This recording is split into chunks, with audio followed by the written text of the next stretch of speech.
I broke my back. What do you mean by that? My back is broken. What do you mean, calm it down? It's a fight. Referees telling two fighters who want to fight to calm it down?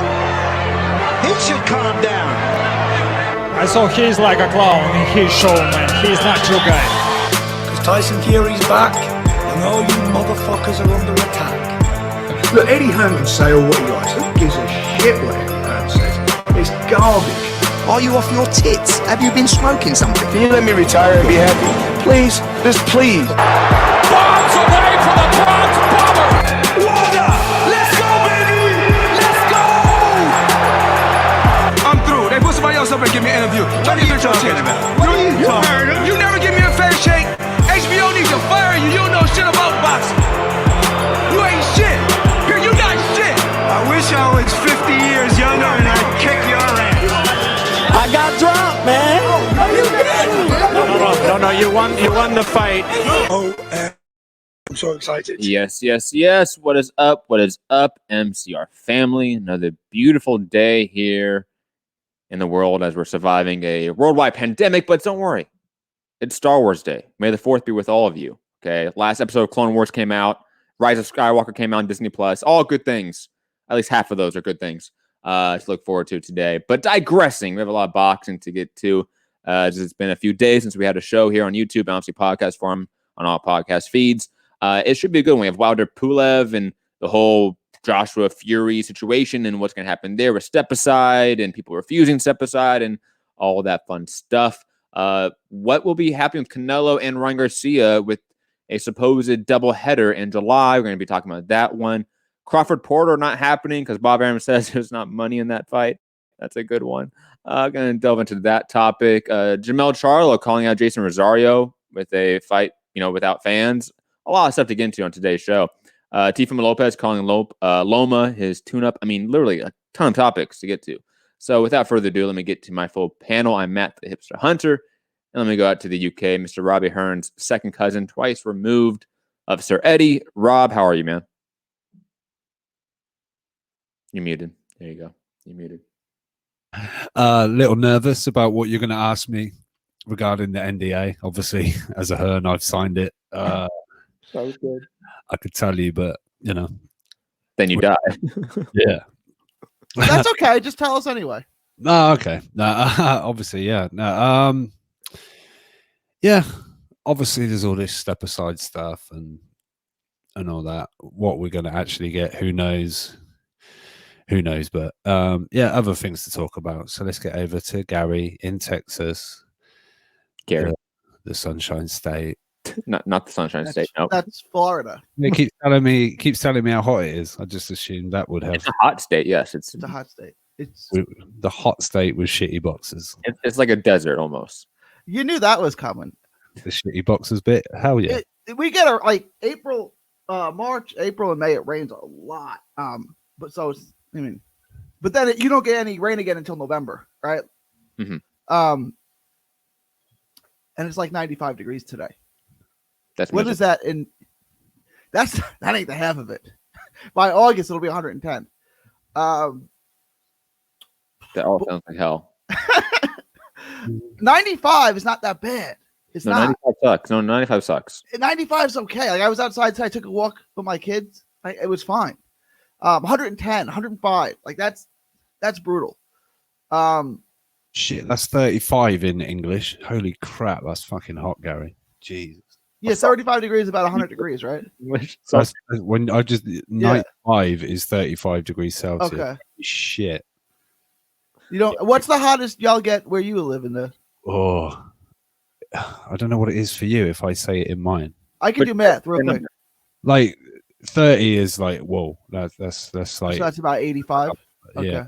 Probably like 85, 88-ish. Yeah. 30 would be an exceptionally hot summer for the UK. It's true. I went to the UK in the summer. It fucking rained the whole time. Like I went to San Francisco once. When I was like 21, I thought it was going to be like Southern California, like it was something like 80 and beautiful every day. No, it's like cold and rainy. What the hell? But then my friend who lives out there's like, don't you realize like when you watch the Giant games, everyone in the fans wearing like turtleneck? I was like, oh yeah, that's true. Yeah. And it's Northern California, like significantly northern of us. It's like what 7 hours, 8 hours from LA. That's the length of the UK probably. How hot is it today, Matt? Will everyone be at Huntington Beach like the other day? Oh fuck, man! Don't why would you say that. It's supposed to only be like 81 today, so that's not too bad. Oh, that's all right. It's supposed to be like 88. It's supposed to be 88 tomorrow, which means it's supposed to be 90 tomorrow. 80 to 90 it doesn't get any better than that. No, it does. It does get better. 75, like in San Diego, it's 75 to 80 every day. 70 to 80. Look, if it's summertime, and look, I can't believe we're starting the show this way, but fuck it, it's quarantine, right? Yeah. We're talking about the weather. A cool like 80 on the beach, perfect. That's all you need. You don't need anything hotter than that. Even during a pandemic.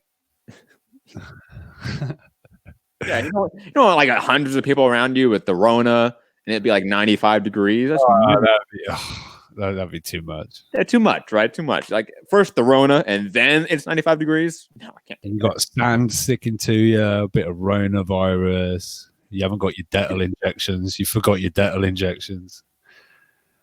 Trying to get the sunlight in you. You didn't drink your daily Lysol. Yeah. I don't know why y'all drink it, but you can just bathe in it. That's more right in your pores. What a shitty day. Exfoliate it, yes. When you forget your detergent injections, damn, what a shitty day at the beach. Facts. But you guys want to get to boxing? Because we do some boxing topics. Actually, I have a lot to boxing. We have a lot. Yeah. Yeah. I mean, you haven't asked how hot it was here today, but never mind. How hot is it there? I don't know if you class it as hot. It was all right. What was it, like 27? No. What, in Celsius? Yes. No. I don't even think it hit 20. Oh, wow. Yeah. That's cool. We've got, I think I saw a report for later this week, or maybe that we could get snow showers in May. Maybe more up north, but yeah, that's where we're at. We're getting a cold northern wind blast that could bring wintry showers. I was in Scotland in what month was that? July, years ago, like some years back, right? And there was snow in some of those mountains. Like not a lot, but there was some still snow up there. Like that shit's not uncommon, really. No. But anyways, let's get to some boxing, guys, because I know that shit. Yeah. That's what I know the listeners want us to talk about stuff. The weather. Mixed cumulus radio. Then God, he's such a middle-aged dad. Oh my God. That's my future, to make cloud jokes. Matt, you're past the cloud jokes. You're the oldest one in the group. Probably Matt screaming, "Get off my lawn!" Anyways, people. Speaking of people screaming, Wilder Pulev out there screaming. Apparently, though we will get to the Pulev side of it, even Wilder to a degree. Jake Donovan, obviously over at Boxing Scene, reporting from the Mark Kriegel report, talking about Tyson Fury and Anthony Joshua, sort of feeling out offers from around the world in terms of locations for that potential fight. Not in terms of them negotiating a Fury-Joshua fight next, but just fielding options for when that fight will materialize. MTK and Matchroom, I believe, right, were the ones sort of spearheading the negotiations, so to speak, with these different countries. But just so we can get to the quotes quickly, you find them. Here we go, from Shelly Finkel. As far as we are concerned, the next fight for Deontay Wilder is the third fight with Tyson Fury. Shelly Finkel, Wilder's career-long co-manager, told BoxingScene.com, quote, "Unless we are told different, those are the only plans we have for Deontay's next fight." Wait. He actually said, you got to put a voice on that. It's like, unless we're told different, those are the only plans we have for Deontay's next fight. It was more like, you know what, Rob? I should have obviously pitched over the Shelley quote to you. I apologize for that. That was short-sighted of me, obviously. If I'd have turned off my camera, we could say we've actually got Shelley on the line. We could have done that, damn it. Valo Goatvez, I know I'm butchering that name. Apologies. The CEO of Epic Sports, Pulev's co-promoter along with Top Rank, quoted saying that clause was covered very well. Whoa, we've got him on the line. He said, "Oh my God." Hang on. Where's he from? Obviously Bulgaria, I'm assuming. Oh yeah. Let me think. Bulgaria. I'll just go generic. Russian. This could be Russian. Yeah, that clause was covered very well. There's no way out. There's no way out. That's If terrifying. he dies. Even though Joshua keeps looking for new ways to avoid us, we have exercised our rights to fight for the title we've been waiting for years. We understand that a fight with Fury and Joshua is big for the United Kingdom. The last we checked, we do not all live under a newly established British Empire. Let's just all do the right thing. Yeah, check again, punk. I love this. The right thing, move forward with the fights we have been writing. After Joshua loses to Kubrat, he can go fight whoever he wants. I make funny joke after Anthony Joshua loses to Kubrat. After this came out, Mike Coppinger over The Athletic reported that Tyson Fury and Anthony Joshua signed a NDA with a undisclosed Middle Eastern country. I'm going to assume Saudi Arabia. That's my assumption. It could be the UAE. It could be something else, but I'm just going to assume it's Saudi Arabia because they have business there already. And on top of this, Kubrat Pulev's team or him himself has sort of relaxed, so to speak, on the whole this fight's not happening or we're not stepping aside, so to speak. Let's get to the quote as I scroll down. We have signed contract. Oh, that was the boxing quote. We worked on this contract for maybe 2 months, and it was not so easy. But now we have this contract, and I'm ready. I don't want to wait. I want the title fight with Anthony Joshua. I will beat him really good and get the second knockout against him. I'm the mandatory challenger, and these are the rules. It doesn't matter who wants to box and who he wants to box. And Anthony Joshua has to box me. But then he adds, let me get to it. I am ready for this fight against Joshua, so I don't know. Nobody knows. I want this fight. When somebody comes to tell me or comes to me and tells me something and offers me something, maybe, I don't know, but I want this fight. And basically, I'm just going to state this. And me and Gary sort of covered this a little bit when Mark Kriegel's report came out, right? But in my opinion, this sort of fight, a Fury Joshua fight, does not happen without extreme step aside money for Wilder and Pulev. That's not impossible, but it is a giant hurdle to get past. You know, I would assume that Wilder and Pulev are going to make a lot of money for both respective fights. So therefore, in their mind, they're owed quite a bit in terms of a step-aside fee if they were to step aside for this unification. Gary, Rob, I don't know who wants to jump in first thinking about or thoughts about the development with this story, but guys, thoughts? Rob, it's your man. You go first. Rob? Okay. Yep. Sorry, I was Googling.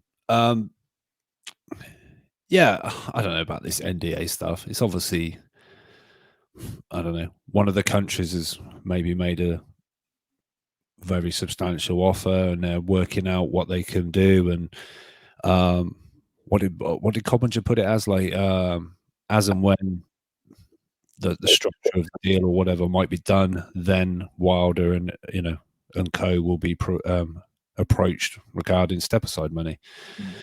So yeah, I don't know. I still think Wilder will be stubborn and want to take it. I always felt Pulev giving it all the big talk, but I think when those bags of money get thrown in the mix, he would have been tempted. I think he would have been the one out of everyone involved to be the one that would go, yeah, I'm good with that. I'll take that and let you guys crack on. But I think Wilder will be the sticking point. Although, I don't know, maybe it would be a good thing. Look at me being all nice. For Wilder off the back of bicep surgery, don't know how it's going to be. Whether he just sits and waits or goes on and has another fight, which we don't know. He could potentially lose. So I don't know. It's I can't see Joshua Fury happening next. I think we'll still see the Pulev fight and we'll still get Wilder Fury 3 or Fury Wilder 3, I should say. But now you think it's not necessarily an issue of the amount of money that they could or couldn't sort of ascertain to give them for step aside. It's just that these fighters are going to sort of dig their heels in to get this fight. I think So it's you think that they could, in theory, produce enough of a lucrative offer for them to at least think about stepping aside. yes, because despite what Bob Arum said about Saudi oil money, I don't think they're suddenly broke because you know what I mean. They're still multi-trillionaires or whatever they are. They've been producing it for quite some time now. I doubt they're just. I know they say you live as you earn. You know, you live to your means, but I think there comes a point where you just cannot spend that kind of money. So the fact that they're currently, are they getting people to take it off them for like, aren't they paying people to take the barrels right now? I think the Saudis are paying people 16 cents or whatever a barrel to take it because you know they can't sort of sell it at the moment. They're actually paying people to take it, but I still don't think they're now scraping. You know, they're not hurting the different barrel to make ends meet. So I think there'll be more than enough. If the Saudis are really serious in having this fucking super fight, undisputed heavyweight title, I think there's plenty of money. The likes of Eddie and everyone involved and Bob will be able to say, okay, that's your offer for the fight, but we need to make these guys back down because there's contracts in place. I think they would stump up the cash and it would have to be it would have to be like what $140-150 million sort of bag that the Saudis throw at this fight. Yeah. For Joshua, for Fury, for Pulev, for Wilder, it would have to be a lot of money, more than we've heard for the WrestleMania or anything like that. Like, it's going to be a lot. I mean, look, what's the IBF split? The A side or what the champion gets 65% now. So that's right, they did change it. Yeah. Pulev's walking away from whatever 35% of the pot would be. I know they don't get, in usual terms, they don't get what their purse would have been or what they would have earned. It's less. You know, they don't get that for not fighting. But yeah, I don't know what the amount would be to convince these guys to take the fight. To step aside.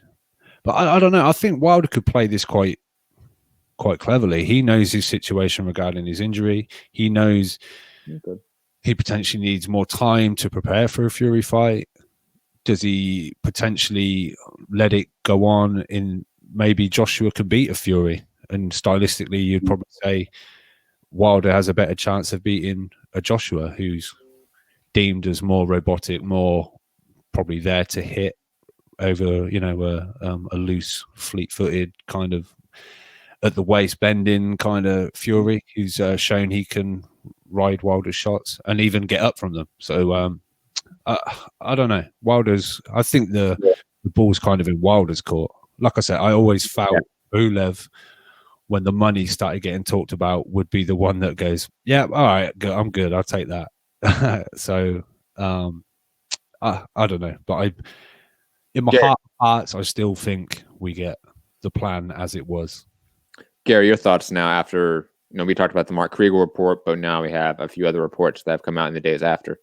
First thing, I'm not an oil billionaire, but I have mineral rights and a lot of oil exports. When that monthly royalty check comes in, it ain't what you used to be. You know, like they could be hurting a lot more than you expect. Like if you look at the economy of Oklahoma, it's done, right? Like it's because it's based on one thing. So it could hurt them a lot more than you might be thinking. Like that's all you got. Like they don't, you know what I'm saying? It hurts. As far as the fight, I think we're going to get both of them this year. I think they'll do the Pulev fight and I don't know what's the travel ban in the UK. Could they fly Pulev in and have him fight in the UK? July. Yeah, in July. In July. That's what I was thinking, right? And then you could do the.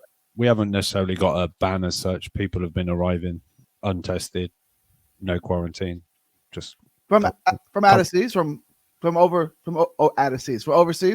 Yeah. People don't tend to get out of the seas. Out of the seas. They're just popping up out of the sea like Aquaman. Most people here, Gary, if we need to go to another part of the UK, we don't get a flight, we drive. Yeah. It's usually not far.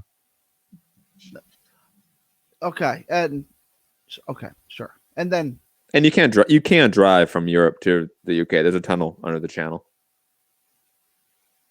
I've been in it. You could. I mean, as someone who flies everywhere, I was like, why would you want to do that? But I guess you could. Yeah, that's easier. Yeah, it is, right? Like, but I have epilepsy and I can't drive, so it's like it's 10 times harder for me. You can't drive, but you can fly. I'm not allowed to fly the plane. Oh, okay. I can fly in the plane. I can drive in a car. I can't drive the plane or the car. Okay. Can you drive a boat? Anything goes out. Anything goes in international waters, Matt. Anything goes. White Island. White Island. Back to your point, Gary. Sorry. I think you're gonna get. I think we're gonna get both fights this year. I do think that Pulev's gonna get the fight, but he really doesn't have to, right? For two reasons. I want to understand your point here. You think by both fights you mean both mandatories or contracted fights? So you think we get Wilder Fury 3 or Fury Wilder 3 and Joshua Pulev, and the winners facing each other this year? Let me rephrase that. I think you get Joshua Pulev in July. Okay. And then I think you get either Joshua Fury or Joshua Wilder Fury or Fury Joshua. You get one of those big fights at the end of the year. And I'm kind of leaning towards the other one. And Fury's Wilder's team will come up with something how they can't travel and they'll get step aside purse. And but so now we're paying Usyk some step aside as well, right? Yeah, that would have that, but that's you could pay Usyk a lot less step aside money than you'd have to pay Wilder, I would imagine. I don't think paying Usyk. Well, it wouldn't be for Wilder, it'd be for Pulev. Like that would be the difference. You would have to pay Pulev more step aside than you have to pay Pulev less step aside than Usyk. Right. So why don't you just pay Pulev the step aside right now and get this fight over with? Because Usyk's going to cost more to step aside, I'm assuming. I'd be down with that. I mean, right, Rob. Your thoughts quickly. I mean, if let's say I'm Eddie Hearn, I'm MTK right now. We're those groups. We're trying to make this fight happen. Okay, Wilder needs a massive chunk of change. Okay, for Fury's side to be taken care of. For AJ's side, it's either we get the Pulev fight out of the way in July, or we try to pay off Pulev now, right? Because if we get rid of Pulev in July, we then have to pay off Usyk in the fall. And that will probably be more money than Pulev. I have a different solution. Coach me in the chat being negative, saying never happening. Well, probably not happening, Mitty, but we're here. It's quarantine. Get used to it. About it. But by the way, WBO mandatory is 25%. The A size 75. The mandatory gets 25. Do you think because Usyk is a co-promoted matching fighter that they negotiate that one outside of the mandatory split? Yeah, probably. Okay, just curious. You could say, I'm going to vacate, and then now Pulev's got a choice. You either let him vacate and then fight the number 2 challenger. You don't vacate because Fury Joshua is for the undisputed champion now. That's what I wanted to ask Rob. Does it matter, though? Would that... Yeah. If he vacated, would it make that big of a difference in the fight? Yeah, it's still the fight, and it would still be like if Joshua won, it'd be like, oh, Joshua would be, the perceived, best boxer, or if but we want undisputed, Gary. That's been the whole thing from the Wilder Joshua talks. I know it in essence doesn't matter, but it'd be kind of cool that in my lifetime. Well, not in my lifetime, but in my sort of era as such that we finally got undisputed. Yeah, I know like Lennox was there, but this is like since all the bouts, right, that are currently. So do you think it adds to the bottom line, or do you think it's just something the fighters want and the fans want? Both. All of the above. Okay. Yeah. I think it definitely helps the bottom line because then you can sell it as this is the shit. Especially there's no other argument. If it's the Saudis throwing in the pot, this is, the fans want it. Why? Because it's the undisputed. This is to find out who the man, blah, blah, blah, blah. And I mean, we've all talked to promoters before. We know that from a network perspective, promoters often have to attach titles to fighters as much as possible because then networks want to put on those fights. You know, like there's a reason why we're talking about like a Regis Prograis, Maurice Hooker main event fight with no titles on the line, and that being kind of a unique situation. That 10 years ago, you kind of really didn't get those main events on like HBO or Showtime. That just didn't really happen as much. You needed a title on the line if you were a main event. In a similar concept, I think that networks are going to throw more money at a fight if there's more titles attached to that fight. That's how networks think. That's how every promoter has relayed that to me. So I think it does help the bottom line, and it definitely helps the fans' perception. On top of it, I mean, we get a undisputed champion. That's something that I haven't really like lived. I know Lennox was, but I was like 7 when that fucking happened, and he retired. Was that the last? It was, right? Yeah. Yeah, Lennox retired when 2003, 4, 4 or 5. I was about to say 4. 5. That might have been 10. Might have been like 10. Might have been 4. So For most of my was life, the last fight, right? for most of my life, there's not been an undisputed champion at heavyweight. Yeah, it'd be nice to have one. You know, this is the glamour division. This is the division that started off a lot of things in the boxing industry. Was the heavyweights. So yeah. Ryan in the chat saying Matt and Gary look like ghosts compared to Rob because Rob is getting more sun than us. That's facts. Rob's job is in the sun. I'm out all day. These guys look, you know. I'm on indoors. the couch most of the day. I go outside for a little bit. I'm staying safe, okay? I just can't believe it's been 7 weeks since I wore sneakers and pants. You shouldn't tell people that. Well, you know. I'm in flip-flops and shorts. That's it. I'm going to sound like a creepy cold caller. What are you wearing? What are you wearing right now? Don't stand up, please. Let's move on, please. I love God. It looks like the Cinco de Mayo card that was originally going to be planned to some fashion is getting moved to July, as Oscar De La Hoya tweets out. I'm proud to have promoted Cinco de Mayo and September 16th. September 16th, for those who don't know, is Mexican Independence Day. Now it's time for Golden Boy to take over our country's birthday, 4th of July. # let's go. I think it's a smart idea. I think sports and holidays have always been used in tandem together throughout all of like U.S. history, I feel like. Like there's Memorial Day games, there's Veteran Day games for mainstream sports. Like that's a common thing to happen. To put a big boxing event on July 4th makes complete sense to me.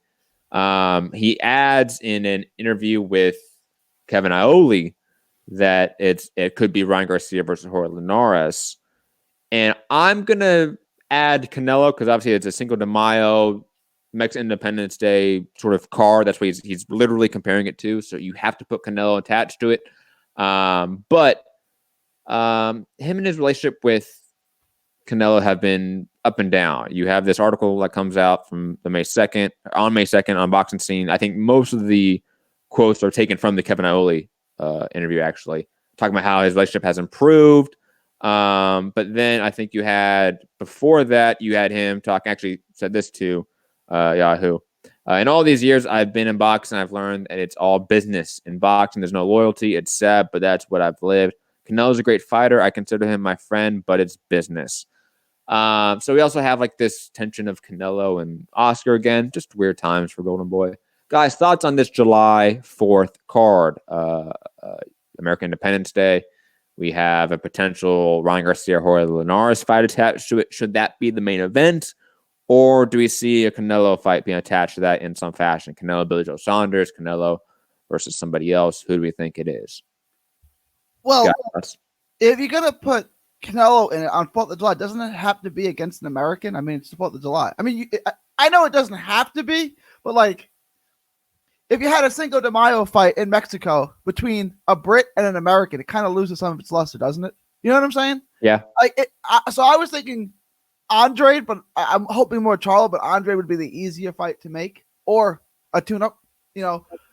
He's already done that stupid, like, Patriots, like, cosplay costume with Billy Joe Saunders press conference, remember? So, I mean, he could put that on again.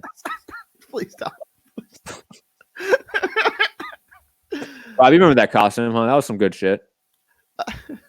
Rob over here does not even pay attention. We all thought he was a pirate. Yeah, I was a pirate. Why is he dressed like a pirate?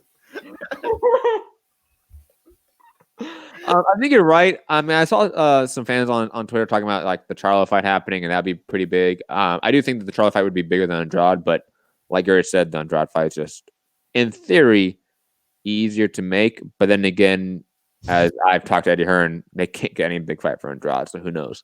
Rob, thoughts on the Golden Boy card here on July 4th? Is it going to be Ryan Garcia, Jorge Linares at the top, or do we see a Canelo fight on the top? I think it'll be Ryan headlining. I don't see Canelo fighting in July.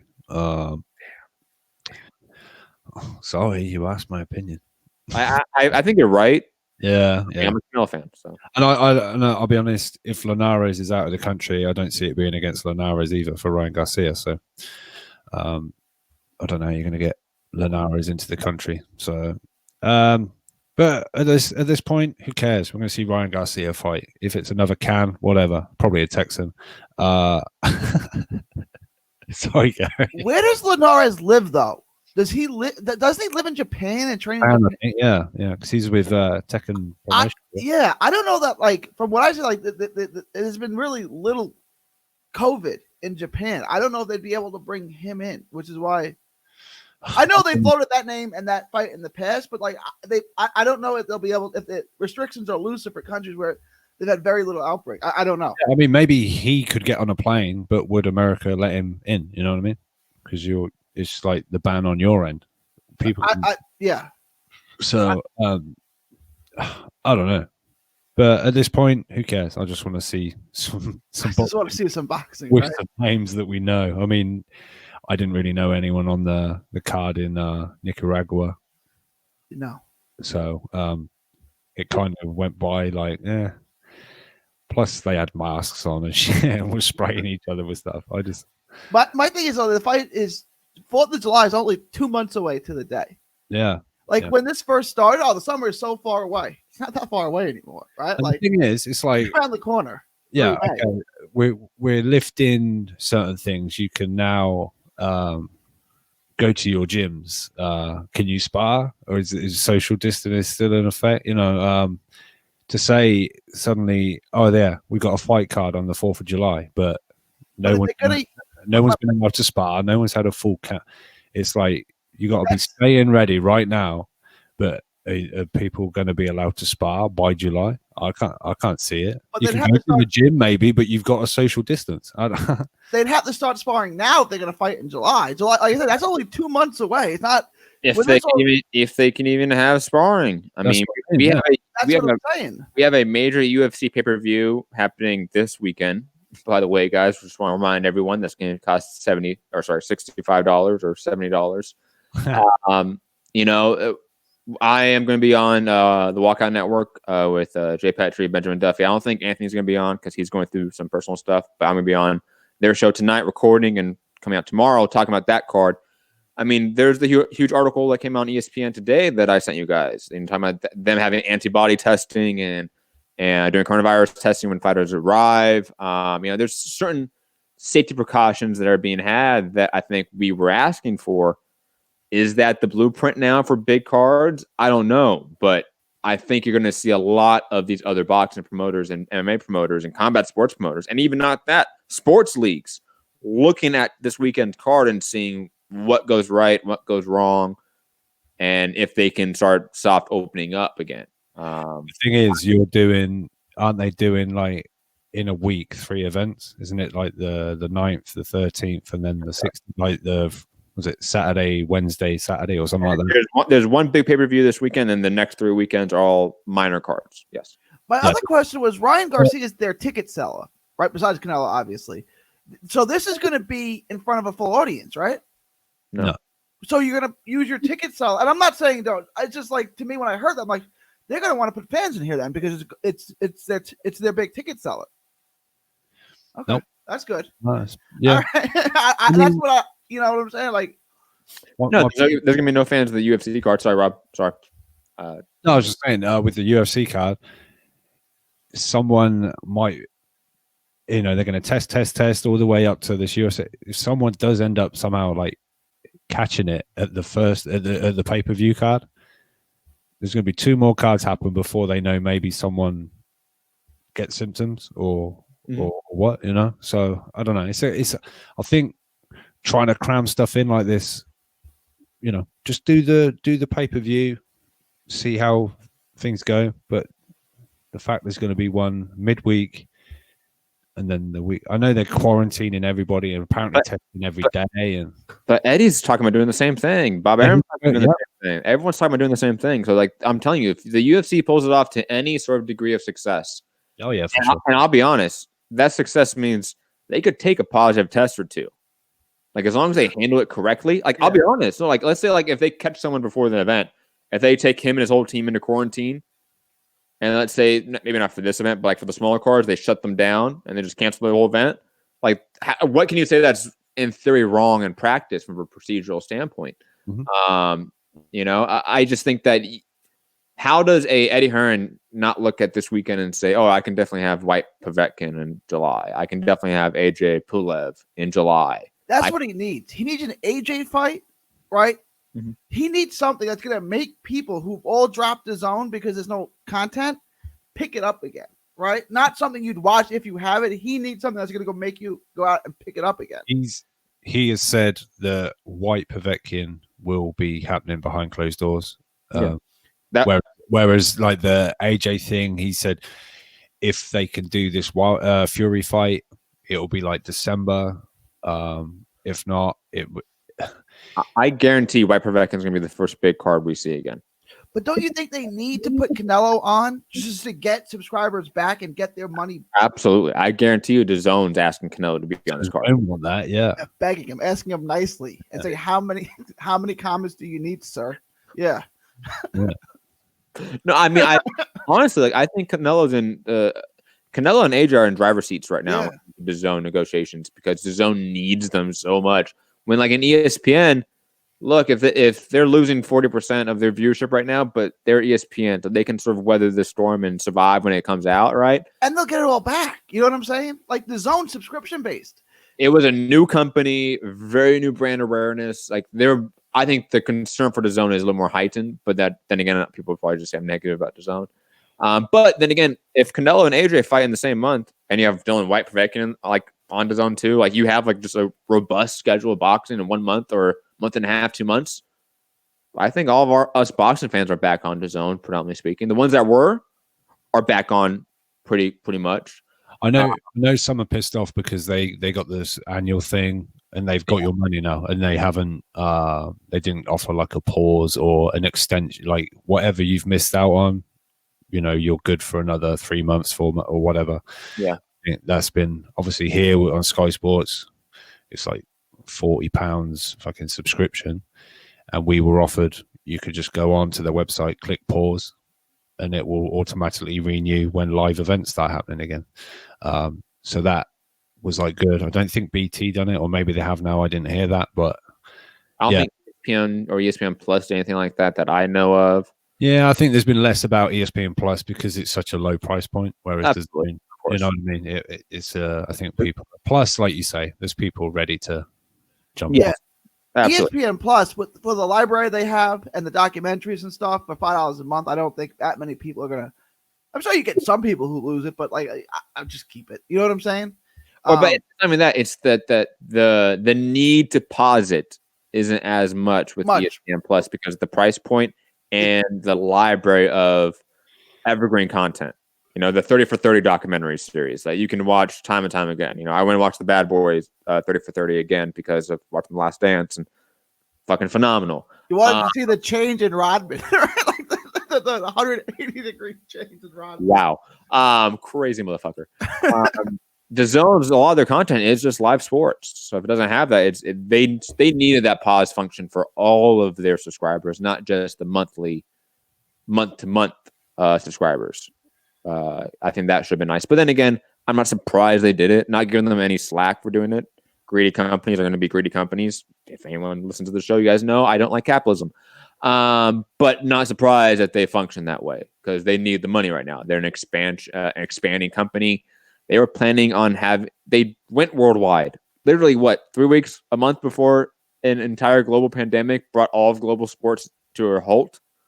Like, think about the worst timing of that. Like, that would be like buying a house before the 2008 recession hit, right? Like, you can't ask for worse timing for a sports entity to open globally and then weeks later for a global pandemic to hit. So the zone's hurting. It's clear as day. Same like as Endeavor. What's funny about that is me and my wife were looking for homes in Sicily right before all this hit. We're like, well, let's just wait a little while. We can't go out there anyway, and then I'll get it for 50 cents on the dollar 6 months from now. So are you talking about buying a house during the 08 crisis? Yeah, you should have just waited. So yeah, it happened. Moving on, let's get to, unless you guys have anything else to say about Ryan Garcia, Jorge Linares, that July card, Canelo. My brief thoughts on it, I don't feel like I said anything. I think Ryan Garcia, Jorge Linares is probably the main event, and DAZN, Golden Boy, whoever, can't really negotiate for a Canelo fight for that time. No. I think if Canelo's back soonish, it will be September. It will be the September date, if, you know. I just don't see why he doesn't just wait another 2 months for September. That's the other part, right? Like, yeah. If you're Canelo, that makes no sense. Ryan Garcia is a Mexican American. Like, he actually could, in theory, play that the line sort of like Oscar did, right? In a way, he could play that really well. And so I could see a Ryan Garcia Linares fight, and Ryan Garcia be the one that he's the American in the conversation. To be honest, because he is American. Like what Oscar needed to be the American, he was the American. When he fought Trinidad, he was the Mexican. Absolutely. Yeah. Will we see your little number one favorite on the card? Maybe Virgil Ortiz. He have a fight cancelled. He did. He was supposed to fight Samuel Vargas. That's it. Yeah. So I think all of those prospects. All the top Golden Boy prospects will probably be on this card because they need dates. They're the ones that Golden Boy is probably more obligated to give them the guaranteed slots. You know what I mean? Because like certain fighters, they have guaranteed fights per year. And I don't know the languages of contracts and what sort of like act of God clauses are in them that can excuse a promoter not giving a fighter guaranteed dates. But I would assume like Hector Tanahara, Virgil Ortiz, some of those guys are going to be on these cards because they're owed a date, and Oscar's going to be obligated to give them one. I know. Mikey's brother. What's his name?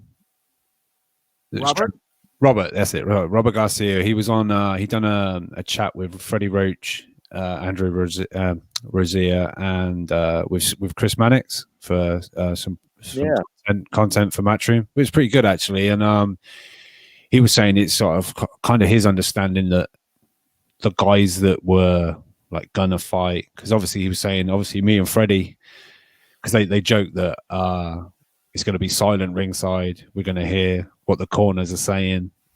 He said because obviously we've got Jose Ramirez against Victor Postal. He said we're going to be able to hear Freddie talking to Victor Postal, and obviously he's going to hear me talking to Jose. But maybe my Spanish, it will be too much for Freddie to sort of understand. But he was saying like with that fight, it's cancelled twice. You'd think that would be up as quick as possible. These guys have been put off, and then and he said the likes of like Tanahara, and he's been on the phone to all his guys, stay ready, don't go too crazy on the, try to stay close to your weight as you can, because once we get the call, you got to be ready to go. So, and it's like we were saying, but how ready are you going to be if gyms might be open, you can go in, social distance, but you're obviously not sparring if you're social. I don't know quite how it's going to work, because you might get the green light. Yeah, you can put events on, no more than 50 people in attendance or whatever. Everyone has to be tested.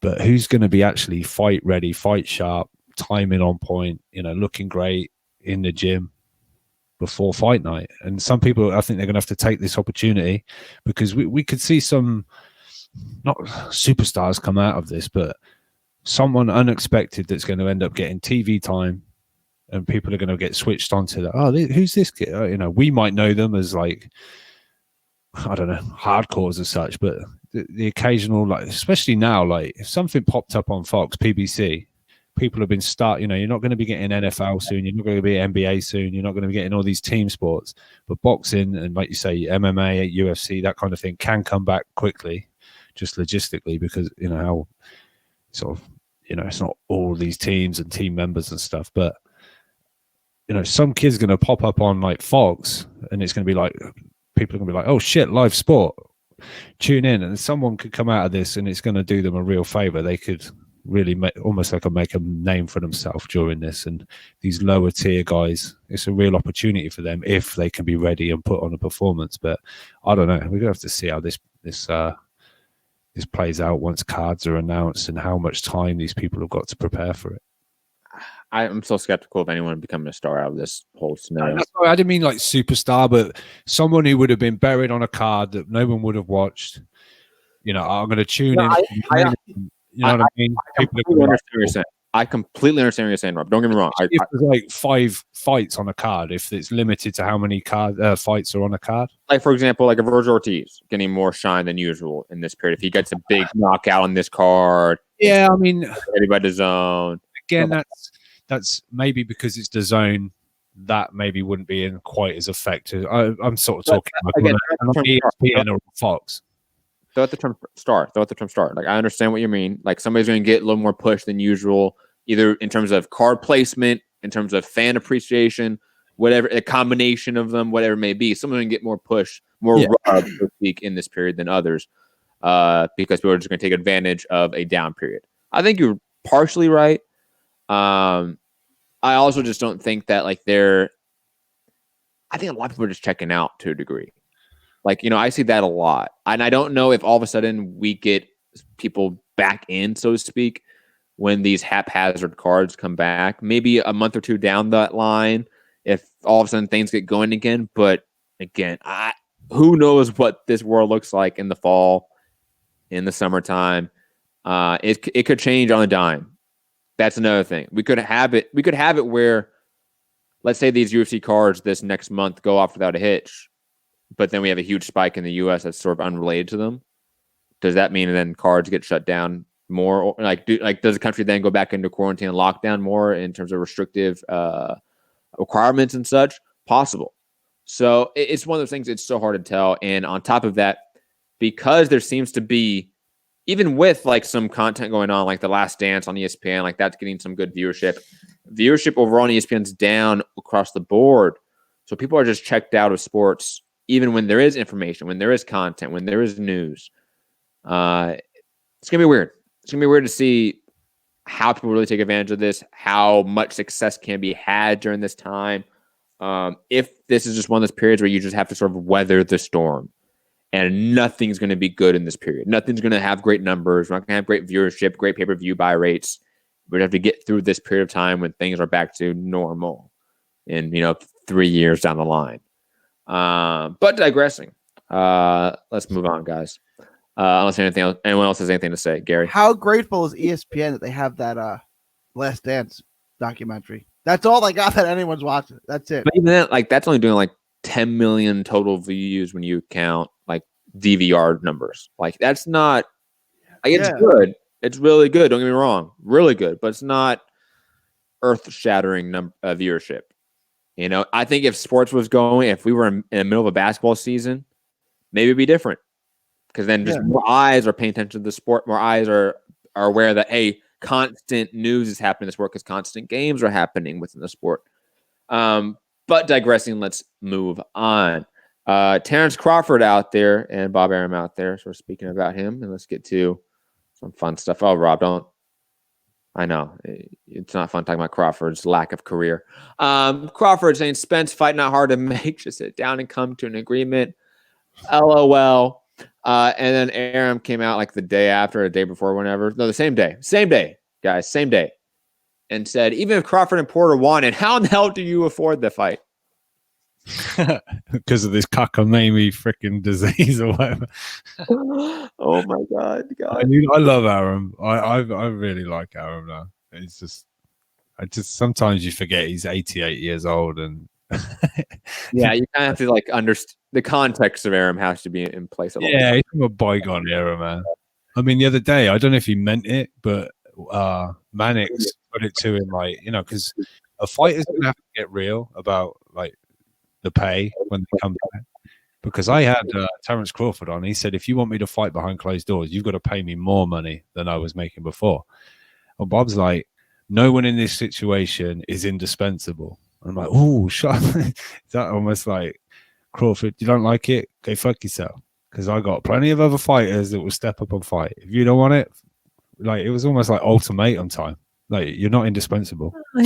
Oh, come on. He then said, like, after that, he went on for like 3 paragraphs on, if you just don't want to fight, that's completely fine. Like it is what it is. That's a bit wrong though. If you're, no one's indispensable in this situation. Like indispensable, like we will dispense of you if you're not. Well, that's because he's senile and he doesn't. I know. I'm just saying that's why part of why I love Bob. I agree. I'm saying like he also added after that, guys. For 3 paragraphs after that, saying basically, it's okay if you don't want to fight. I don't want to go anywhere right now. Is basically what he said. Yeah, I know, but he bookended it with the same sentence. He started it with that, and then he finished. That was the because he can put a Ramirez postal fight on. Ramirez. What was that? Roberto Garcia said Jose Ramirez doesn't want to fight without the fans, and they all will.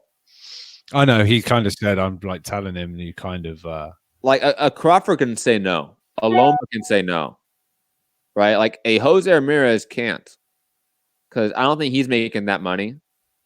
I might be wrong. Maybe he has made enough money in the last year or two where he can sit out and just relax. Maybe that's possible, but I don't know about that. A guy like Tifamo Lopez, is he making that much money to where he can just sit out and wait a year or two without making income? I don't know. I kind of doubt that to a degree. I think some of these guys are going to have to fight, unfortunately. Now, on top of that, you're going to have some of these promoters push these guys to fight. Even though they're saying, oh, you guys don't have to.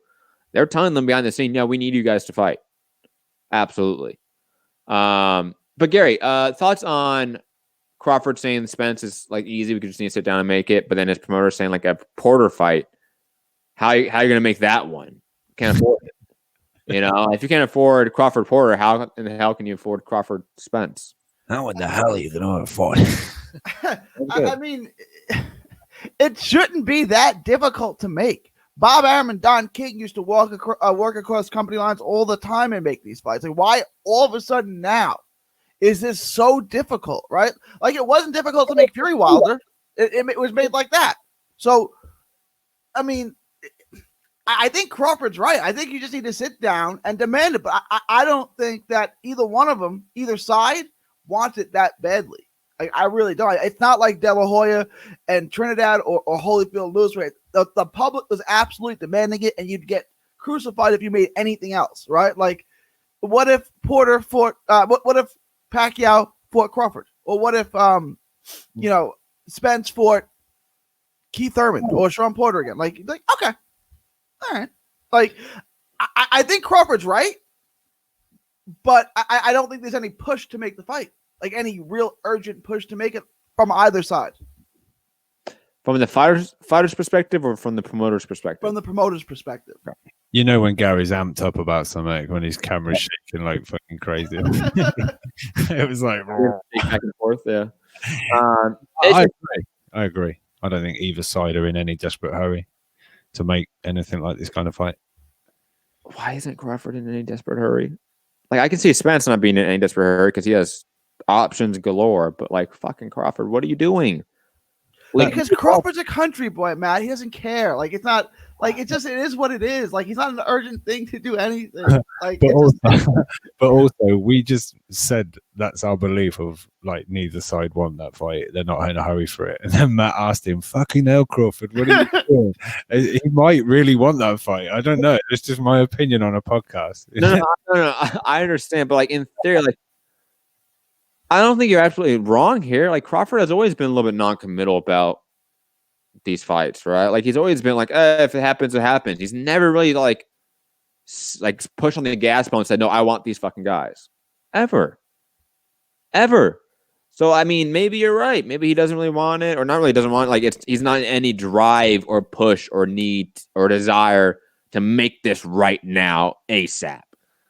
And that's just sad because I mean, Crawford's last 2 years has been nothing but a digression of it goes back before that when they were both with Top Rank. Ability of brand awareness, whatever you want to say. Like just Crawford has done less as fights have gone on. When they were both with Top Rank.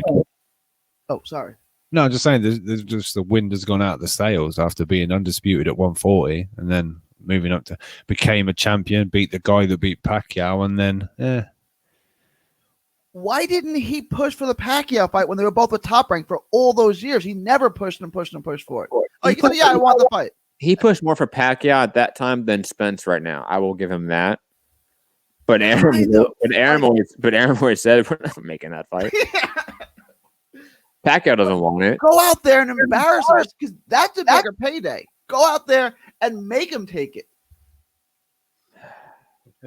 We can't make somebody. Ask Demetrius Andrade if you can make people. Well, here's the thing. Andrade, he got close when he was like storming press conferences, right? Like people like forget when he stormed the Jamal Charlo press conference when he knocked out J-Rock. That was amazing. Yeah. And then Jamal Charlo left the division. Yeah. Did it happen? Did I miss something? No, it didn't. But then Andrade did the right thing and chased him to the division, but then stopped going to his press conferences. Yeah. No, I mean, like, look, if you're going to Shannon Briggs someone, if you're going to Clubber Lang someone, you can't do it half-ass. You have to go full out. If you're going to Rigo Loma, you can't just make one meme on your Twitter profile. It has to be 10 fucking memes. Yeah, that's easier than going for a year. Yeah, okay, that's a lot easier than following some fuck around the country on fucking speedboats and shit. Paying your buddy to make memes is far easier. You're absolutely right. Yeah. It's less logistics behind it. But I mean, look, Crawford can do it. Andrade could have done it. Like, if you want to Clubber Lang, Shannon Briggs, Rigo someone, you can do it. You can humiliate someone into giving you a fight. Ezralandi Lara did it to Canelo, for fuck's sake. They did it in Spanish, and it worked for us in the U.S. Like, trust me, like, it is a universal language to see somebody run down another person and challenge them. It could be in Russian, it could be in Arabic, it could be in Spanish, it could be in English, it doesn't matter. We understand that, and we get hyped from that. And Crawford and Andrade are sitting there doing nothing, playing cosplay. But that's like Charlo's a guy who likes to talk trash and likes to run his mouth. He should do nothing. If I was his advisor, do nothing but trash talk Canelo. Trash talk Canelo every single day. Do an Instagram video every single day where you call out Canelo. Make him take that fight because that's how you'll get. Because Canelo will take it. Just like he took the Lara fight when Oscar said, "Don't take this fight. You can't beat him." Right? He's like, "No, make the fight. Call out Canelo every day." Like, why hasn't Charlo started buying like ringside seats? Because I don't think they would give it to him, but like start buying ringside seats to Canelo fights. I would do that. Yeah. Put yourself in that situation. Same with Andrade. Like, go to Triple G fights, go to Canelo fights. If you can't get the Charlo fight, start Clubber Lang and someone else. Don't half-ass it though. Andrade's in the Who Needs Him club, right? It's got a WBO. He has a belt that helps. Yeah, WBO. I think at this point in time, he equals money because of the market. Maybe not 10 years ago. Sorry, 5 years ago, he didn't equal any money for Jamal Charlo, but right now he does. He does equal some money for some of these guys. Well, he would have equaled 7 million for Jamal, right? Exactly. But Charlo was like, "Who needs him? I don't need him." No, I'm not defending Charlo here at all. I think Charlo's in the wrong completely. Sitting there and doing nothing while saying, Chris Mannix over here trying to make the fight." This is Mannix's mantra for the last 6 months, right? Charlo Andrade. My thing with Mannix, because you bring that up, I'm curious just to talk about that. Because I see a lot of people hating on Mannix. I don't disagree with Mannix entirely. I just disagree with his delivery because, let's be honest, Canelo and Triple G, especially Triple G, is solely focused on that trilogy fight. They're not worried about Charlo Andrade. So therefore, if like the next in line for big fights in the middleweight division, it's each other. So you sort of, in theory, have to make it then. You're more inclined to make it then. The issue is that all these guys get paid so much, so they don't need each other. Right? Charlo can go face the Dennis Hogans of the world and collect 7 figures from that. Right? Even Andrade, to his own degree, can go fight the Walter Whites of the world and make or 7 figures for those fights. Right? Like we're in a situation here where like the financial environment has inclined a lot of these guys to not fight each other because they don't need each other right now. They can wait and take more tune-ups for that one Canelo fight that might be there 2 years down the line. That's what they're all thinking right now, right? I just love that you swapped out Captain Dockwell for White. You could have gone with Disney, Walter Disney, right? No, Walter White is better. All right, but Names. yeah, no, that's the thing. Like you say, kind of Manic's point. You know, he said, what did he say? Charlo and Canelo isn't an A class, like an A. That's stupid. Fight.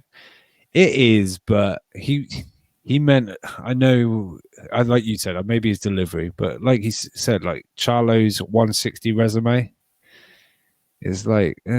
That's a different topic to me. No, I get you. I get you. Like I said, when he said it, I thought, "Oh shit, this is gonna really rub up some fucking people the wrong way." It's just wrong. Like you can say that Charlo's 160 run is completely abysmal, but that has no bearing on the fact that a Canelo Charlo fight would be a pretty big fight, and on top of it, it'd be a pretty good fight. Yeah. And even if he beat. You know, and his point was like he was just handed that belt because of the dumbass fucking WBC franchise thing. He's now being just given, upgraded. So was Andrade against Walter White. People forget about that. No, he actually fought someone for it. He didn't just get upgraded. Yeah, but when you fight a guy named Walter Captain Dokwa, you're given the belt. You're given a belt. All right, he had to physically walk down to the ring. Charlo had to physically open the email. All right. Which took more effort? I don't know. It depends if he was signed out. If you forget your password, man, that's a lot of fucking effort. Especially if you forgot it and you got to request an email with a link. Yeah, I don't know. Your recovery email is like an email don't use anymore, so you're just fucked. That's the best, right? That could have happened. The equivalent of getting knocked down, but getting knocked down as when, I don't know, Charlo logged in and it said incorrect email or password. Like, oh shit. So, I'll have to knock it down again. I don't know. But yeah, like you say, maybe Manic's his delivery or his point was a little bit muddled, but I kind of got where he was coming from. But yeah, he did say it in a way that would fucking antagonize because it worked. Oh shit. Well, it's also be like Mannix, like I get you want to be like really contrarian here, and then like he doubled down with like, oh, and plus like Andrade is not A-level fight too. Like, don't worry, guys. It's like, no, but both those fights are A-level fights. Like, that's where you're wrong here, Mannix. You're wrong to say that these 2 fights for Canelo are B-level fights for him. They're not. That's ridiculous. They're both A-level. Like that. If I was Mannix, I would be making that argument. I think they're both A+ level. People will pick. I'm not saying I would pick. People would pick Andre to beat Canelo because of his style. Absolutely.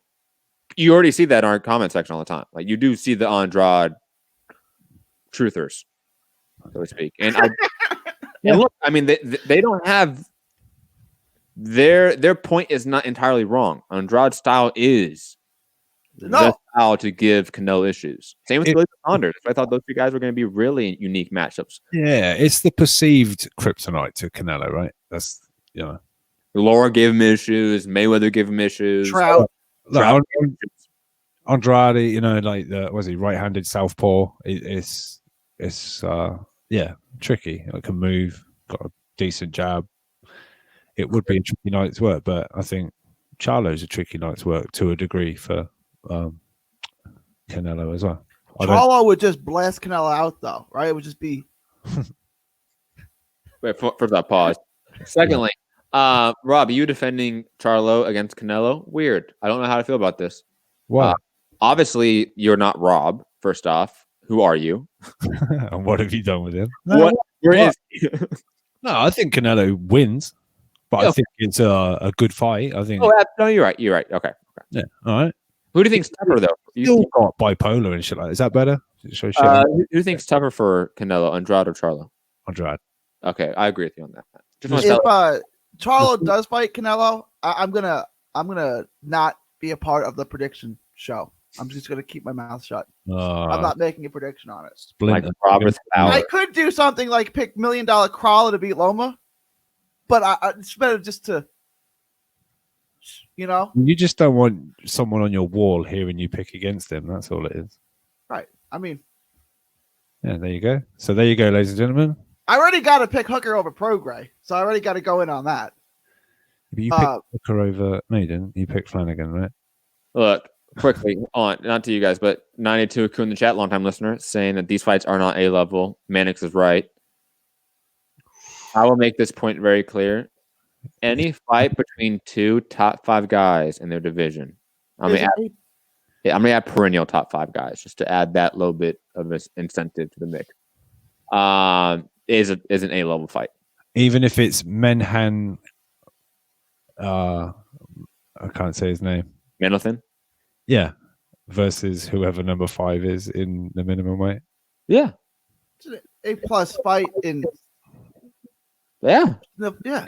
Now, if your conversation is about like buy rate or viewership, maybe that's a different question. But in terms of like quality of the fight on paper, yeah, it's an absolutely A-level fight, 100%. And Andrade and Charlo are not just the 5th guy in the division; they're like 3 and 4. Right? It's Canelo's Triple G, and then it's Charlo Andrade, depending who you pick. And it's only Triple G because of legacy. Like, you would pick Andre and Charlo both to beat Triple G if they fought tomorrow, wouldn't you? I would. I don't know about Rob. Rob? Gun to your head. I don't know. Pick. Like who beats who? Consider. Come on, just make a pick. I think Triple G beats Charlo. Of course. Again, Andrade is tricky night's work for a lot of people. So you think Andrade wins and Charlo loses? I don't know that Andrade wins, but I think it's, again, tricky. And by the way, you can have that opinion. I'm not going to attack you for having that opinion, Rob. I just want to know. You do attack me for opinions. Well, that's part of the show, yes. Not for that opinion. You can have that opinion. I think, yeah, go on then. Andrade outboxes. 92 Aku saying, hell no, I got Triple G over both. Man, Triple G lost to Derevchenko. What the fuck are we talking about? No, he didn't. No, he didn't. No, he didn't. I watched the fight, Rob. I can bring up BoxRec and check. I have eyeballs. I can see. That's what I said about I had it. The knockdown made the difference. That was it. Oh God. Anyways, I think all those fights are fucking great. So like, why are we even hating on them? Like, think about like how like twisted that is as fans. Like, to hate on that, you know. And also, somebody else in the chat, posting in the chat. Scott Brown said, I think it was WWF antics work better in MMA than in boxing. First off, WWF antics were started in boxing first, so you're just wrong. Like if you think about like a bunch of the antics of like 90s and 80s wrestling, a lot of that stuff is taken from like Jack Johnson or like Ali or like Frazier and like the shit talking that was going on back then. Jake LaMotta. What was the guy Ali got it from? Gorgeous George or something? Wasn't there a wrestler, Gorgeous George, Muhammad Ali? I think he was in like a radio station or something, and he was sat there and he was just being all like, "Oh yeah, you know, it's going to be a good fight and this, that, and the other." And then they had this Gorgeous George on, and he was like, "I'm gonna rip his head off. I'm the best there is, the best there ever will be," going all crazy. And Ali's like, "Whoa," and then that's where that came from. Next thing, Ali was the best salesman in boxing that we've ever had, right? Best salesman in entertainment history. You can make that argument. You look even past that to like Duran and Leonard press conferences where Duran slapping Leonard's wife's ass. And Mike Tyson saying he's going to eat people's children and make love to them till they love him. Like, you know, like, Scott, WWF antics or just pro wrestling antics, period, work in internet across the board. TV, movies, sports, it works, period. It works in boxing. It worked in boxing before WWF was ever even created, and worked in boxing before MMA was ever invented. Yep. And while we just mentioned the name Mike Tyson, please everybody calm down. He's 53 years old. He done a 5-second pad work video clip. Nah, bro. He beats Dylan White right now. He beats he beats everyone in the heavyweight division. Yeah, except for maybe Tyson Fury. You know, the Battle of the Titans. Look, he lost in 4 rounds to Danny Williams when he was 37. All right. He's 50 right now. Quickly, Rob, can you just drop out and in again? I know. It's because Gary, there's some sort of connection lag with you and Gary. Okay, just easier if you do it. Thank you. Because I'll be lost for 6 weeks. Trying to figure it out. Doing a walkabout in the desert. Okay. But no, those Mike Tyson videos of him doing like pad work, or like him doing like that. I think it was like a movie or TV show or something like that, where it's like him hitting like the bottles. Remember, like that went viral for years. You guys need to relax. Like Mike Tyson can still knock out the average man because it's Mike fucking Tyson. But if he was to get in with any top 10 heavyweight, it would not go well at all. The counter argument for people like, look, calm down. He lost 37. He lost to Danny Williams. He lost to like, who was it? Who was the last guy?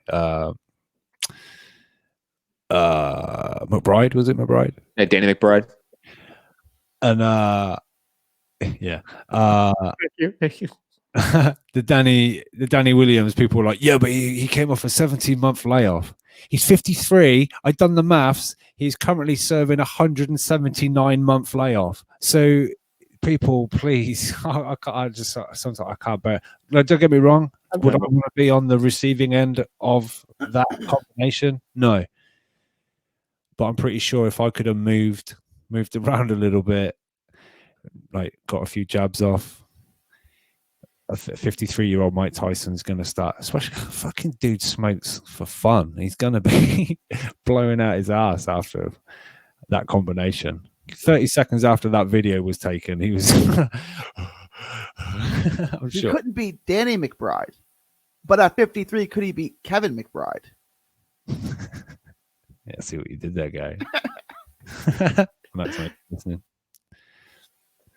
I don't understand what Scott Brown's saying. He's like, LOL, WWF antics work better in MMA nowadays because they work in the same promotion. But they don't. WWE and the UFC aren't the same at all.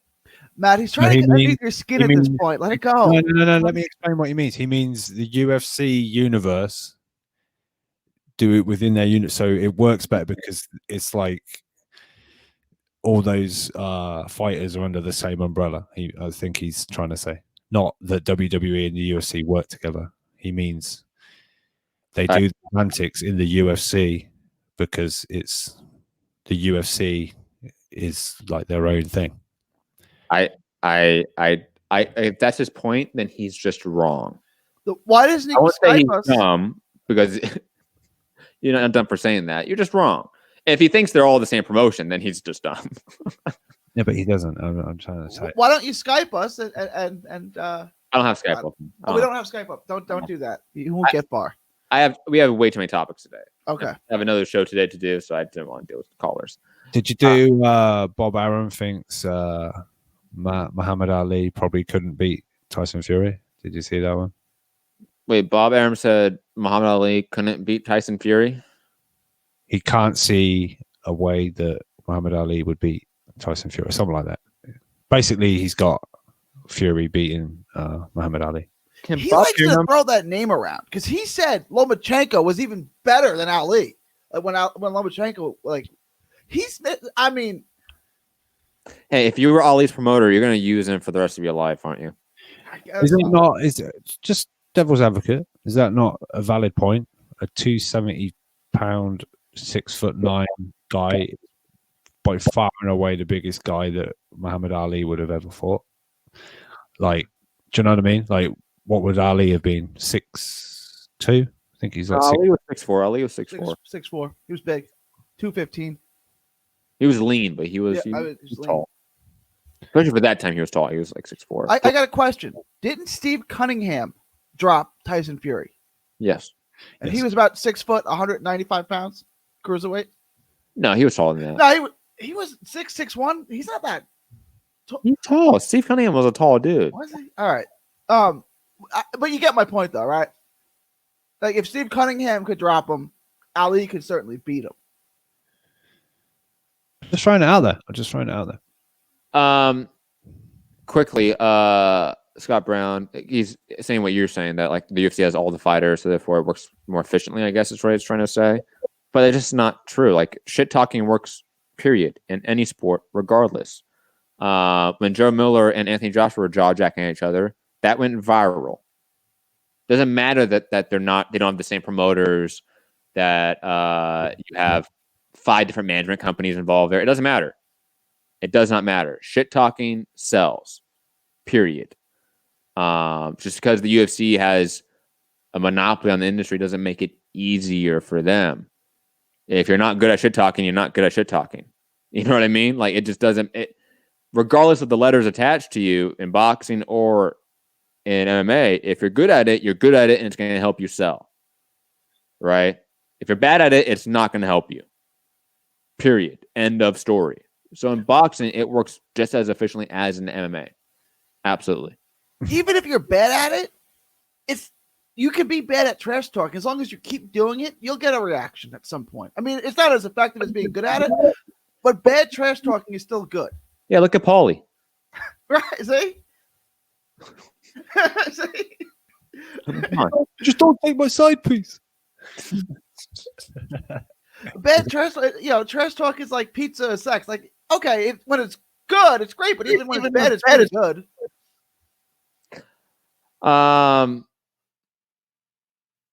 Let's move on. But still on Aram. Aram, man, he is obviously very, very high. On that Cosmetics episode again, saying forget $80 for pay-per-views, go back to charging $40, and we'll see tremendous increase and buys. How fast do you think that call was from ESPN saying, dude, shut the fuck up? We like our $80 pay-per-views. We're not going back to $40. Get off the edibles, Bob. Muted, Rob. I doubt ESPN are pleased with the pay-per-view buys that they usually do, right? That doesn't matter. They love pay-per-views. And this is the crossover where it's under ESPN's umbrella. If you have Bob Arum, one of your fight promoters, saying, yeah, you should lower pay-per-view buy rates, while this week you are selling a combat sports pay-per-view for $70. Yeah, but he's shitting on Dana White all week. Heavy. That lunatic. That lunatic Dana White. I wonder if ESPN calls him up and is like, yeah, we know he's crazy, but he makes us more money than you do. So yeah, he's bringing this product right now, Bob. Pipe down. I'm okay with dropping it. If it's $40 and you double what you normally would have done and you just end up with the same amount of money, to me, that's okay because more people are watching. That's a win.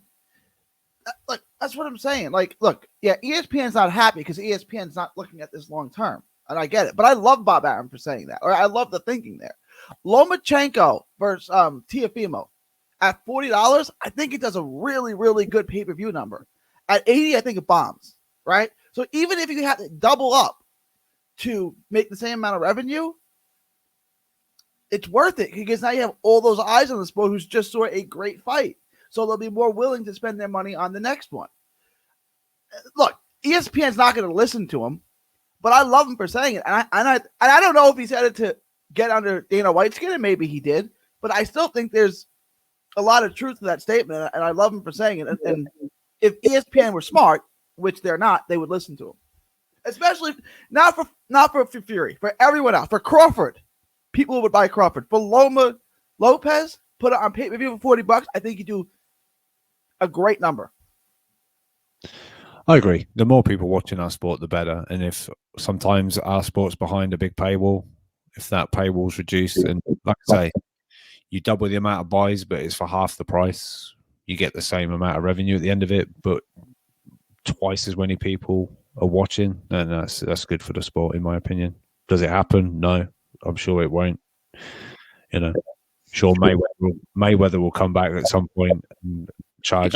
Garrett, you have to mute yourself when Rob's talking. He just as he was about to get told off. Yeah, I'm sure Mayweather will be back at some point, and it'll be $100, and everyone will be like, "Oh, fucking hell, $100!" But X amount of people will pay for it, and they'll make a shit ton of money, so they don't really care. So, agreed. We're gonna skip a couple topics because I have to run out of here as soon as possible. right. No, because I have to eat. I'm starving, and I also have another show I need to get ready for it, and I haven't done enough research for it. Steven Espinosa's out there talking about crowdless fights or imperfect situations, but we're gonna have to get creative. AKA, we're gonna have to do this. So it just, to me, it's all syncing up to July being this big month where we see boxing back in the swing of things, and maybe that first Showtime fight is a Jamel Charlo, Jason Rosario fight. Jamel Charlo called out Rosario. And he doesn't care if the fight has no audience. Guys, thoughts on the likelihood of this fight happening in that July, June, August window when we could see boxing back open in the U.S.? I think it's really good. I think you're going to have to get a pretty good fight. Rosario is still a name that a lot of people are impressed with. It. I think it has value, and I think Jamel Charlo versus Rosario is an easy fight to make relative to other fights. And I think they both want it. I think Rosario's on top of the world. He thinks he'll knock Charlo out, and Charlo thinks this guy's a one-hit wonder. I think the fight's easily made. I think it's a lot of fun offensively to watch. There's nothing about this fight I don't like, and I think it does get made. I think it'll be on Fox, so Showtime can get as creative as they want. I think Fox will go, yeah, we'll have that one. Thank you very much. We're the A-star network for PBC. So yeah, that's how I see it. But yeah. Great fight though. Yeah, I like the fight. Who you got? Early predictions. Oh, you want to call the upset. You know you do. You know me, man. I'm turning into a Rosario fanboy. You know it. I think Jamel Charlo would get the win in the later rounds. I thought he looked really good late against Tony Harrison. I thought that was a good added addition to his game. There was the aggressiveness that he applied late in the game. The same Tony Harrison that Lubin's given 24 hours. I didn't see that. I sent it in the topics. Lubin, I want Harrison. He's got 24 hours to reply. It's like, fuck. What if he doesn't? You'll have to wait longer. Yeah. I'm good, thanks, Lubin. Sorry. I like that fight, though. That's a good fight. Yeah, but I don't think Harrison's gonna he got knocked out. He doesn't want Lubin. He's good. Harrison wants a tune-up. Let's be honest. Lubin is a tune-up. You don't believe that? I don't know what I believe anymore. It's coronavirus. Who did you call tune-up? Harrison? No, Lubin. The tune-up. Lubin beats Madrimov. He beats Rosario. We'll never know. He doesn't beat Rosario. I don't think. I thought we will know. I think that's a fight we can know. What, PBC and DAZN? Those are two guys that aren't stars. Absolutely, yes. I think that could be made. Yes. Yeah, not for a while. No, I think both of them need belts before the fight would happen. Obviously, but that's possible. I mean, Madrimov could go beat. We can wait for Lubin to get his belt. While we sit polishing ours. I mean, Madrimov's. But right now, I think Lubin would knock out Madrimov and Simon Close. One of them's proven. One of them has faced top 10 competition. Yeah, he proved it by getting his sparked out in about 10 seconds. And then after that, he's won every fight and actually beat top 10 opposition. Yeah, that's actually really good. Who did he beat? I can't really think of his resume. Who did he beat after getting knocked out? He beat Ishe Smith really good. I beat Nathaniel Gallimore, right? Really good. Who beat Rosario. So that's a good opponent nowadays in terms of who it looks like and who he's beaten. He beat who else? He beat that was a really good fight. Was it Alfredo Angulo that he beat up? No, I'm trying to think of some other veteran. Didn't he beat up another veteran like that? A veterinarian, maybe. Stop, Rob. Look it up right now. You know me. I don't want to attack the system right now. It's been a while since I looked at his resume, and obviously since he's fought, probably. So I forget. It's Issei Smith, who he destroyed, and Nathaniel Gallimore, who he won every round against. And then there was a name in between on that, Zachariah Atu. Yeah, I don't know that name. Bless you. But Gallimore was a top 20 guy. Issei Smith was a top 10 guy at the time for sure. Issei Smith just arguably beat J-Rock not that long before that, right? Yeah. Like Issei Smith is one of those guys. If you blow him out, you did a really good job. You can hang your hat on that. Absolutely. I mean, people forget that J-Rock had just fought Issei Smith before Issei Smith fought Lubin, and Issei Smith arguably beat J-Rock. But anyways, moving on. Last topic of the day: Joseph Diaz. Unless did we all talk about Jamel Charlo, Rosario? Right. Hey, Rob, who do you got? Charlo. And then he'll move up. Yeah, I'm picking Charlo right now, probably. But I want to pick Rosario. You know me. I like Rosario right now. I don't know. I know you want to. I do. Sitting on the fence. Look, if we get to the point where, like, let's say this fight does get scheduled and it happens, and you guys are picking Charlo, I might be the contrarian here and pick Rosario. I might do that. It doesn't work like that. Just because you guys have done that, I'll just say this. Who do you think wins? I think it's pretty much a 50-50 fight. I mean, Rosario's the bigger guy. It's harder to say who has the bigger knockout power right now because of the way Rosario looked against J-Rock. Charlo, I would say, is the better boxer, but not by much. So you're picking... It's a close fight. Right now, gun to my head, gun to my head, Charlo. But I'm completely owed the right to change my opinion if we get closer to the fight, Rob. Just that's fine. Just like your hype job hasn't had a proper camp again or something. That's the issue. Is he one of those guys like he needs to be in a camp, like he needs to be in that grind, and he can't do it outside of that? Absolutely possible. Last bit of news, though, then we're going to take off, guys. Joseph Diaz saying he wants to retire Abner Mares, and I got to say, I fucking hate this fight so much. I hope Abner Mares stays retired and we don't see this fight. The guy has had how many detached retinas? I don't care to see him face Joseph Diaz, who looked like a fucking monster, beating up Tevin Farmer. I'm good. I don't need to see this fight at all. I'm not interested at all. Doesn't make any sense in my opinion. Guys, thoughts on this fight? Surely it's a maximum of 2 detached retinas, right? Like 1 in each eye. I don't know. Can you attach it again, then detach it also again? I'm sure you can. I was just being silly that you've only got 2 eyes, but what about your third eye?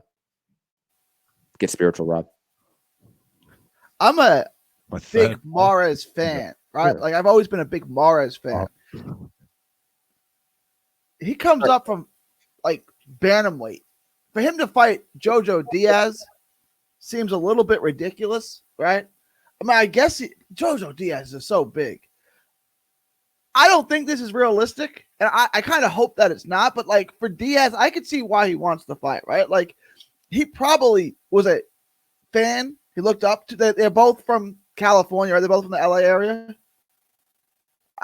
I see why Jojo Diaz wants this fight, and Mares is a great fighter. He probably thinks he can win it. I just hope it doesn't get made. But I would see why Jojo wants the fight. It all went. And whenever Matt drops off, Gary, you turn into hyper speed, super fast talker. It just goes crazy on there. I don't know what it is when that happens, but I'm back, guys. Don't worry.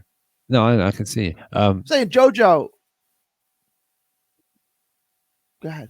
One of you talk, please. No, I was just saying, Gary. Finish. Jojo Diaz. Jojo Diaz probably wants to fight because he looked up to Mares, right? It would be like a big step for him to beat that guy. I get why Jojo wants it, and Mares is a warrior. He probably thinks he can win it. So, like, I wouldn't be shocked if the fight made, but I'm with Matt. I hope it doesn't. Like, so what? He used to really look up to Mares. I would think so, right? From the same area, like they're both Mexican American. Like I would think that JoJo was probably a Mares fan. That's why he called out Mares. Or he hates him. Yeah, if you're on that team and I'm on this team on this side of LA, you're on that side of LA. All right. And you're publicly tweeting, "I want to retire Abner Mares." Where is Hawaiian Gardens? In relation to what? Where JoJo Diaz is from. Is JoJo Diaz from Hawaiian Gardens or is Abner Mares? Oh, Mares is from Hawaiian Gardens. Interesting. Where's Joseph Diaz from? The LA area. I don't know. I have no idea. I don't know. Hopefully for Mares, like somewhere like Huntington Beach. It definitely matters. Like if you're in Hawaiian Gardens and like maybe he's like in Garden Grove or he's like a Long Beach kid, like yeah, absolutely is different. If you're more like South Central or like Watt, something like that, it's there's not as much relation. But Hawaiian Gardens, a lot of weight that gets moved out of Hawaiian Gardens. So I mean, there's a lot of neighborhoods in that area that are not the greatest. So I don't know. I don't know if this is some street shit that we don't know about. It's possible. Maybe they are, friends, but I doubt it with this language, to be honest. Like if I look up to you and like I come up and I want to fight you, I'm not going to say I want to retire you. That sounds a little bit personal to me. Yeah, it just seems like both those guys are a little difficult to have like hostility towards. They both seem like really good dudes. Yeah, I'd be like, if he was like someone I looked up to, it would be an honor to share the ring with my idol, Abner Mares. Not, I want to retire Abner Mares. I don't think there's, I don't know. I don't think there's, if it was like you say, Gary, would be like, I don't know. I'm trying to think of an example. Like when Fernando Vargas and Oscar De La Hoya fought, that wasn't about like some respect shit. That was about who's the real Mexican here. And like, I don't know if that's what this is here. I don't know. I just it seems very personal to me all of a sudden. And I didn't even know there was a personal beef between these two guys. Joseph Diaz is trained by who again? Pedro Diaz? JoJo Diaz is who's his trainer? Is he a Robert Garcia guy? I want to say Robert Garcia, but now I feel like that's wrong. Is it Robert Garcia? It is. I don't feel like it is it? Then if they are, then they're training. They're stablemates. They can't be. It can't be. Somebody in the chat. We've all gone mentally. Santiago. Who trains JoJo Diaz? Who trains Mares? Mares is definitely Robert Garcia, right? Yeah. He saved his career. He turned around for the Seha fight and then had him ever since. Yeah, you're right. I was there for the Seha fight. That was a good fight. That was a good version of Mares too, man. That was a really good version of Mares. That's a dominant one. That made me think that he could be competitive against Leo, and then he just wasn't. If it's a Pedro Diaz, Robert Garcia, then that's the obvious tell right there. Yeah, those two teams do not get along in the same general vicinity, so to speak, the southwestern U.S. They compete a lot against each other. If that's what it is, and that's probably the easiest solution to why they hate each other. Surely, you can remember whether his dad was picking him up in the middle of the ring when he beat Tevin. Who was? Come on, think. Was it JoJo's dad? Joel Diaz? No, he's not trained by his dad, is he?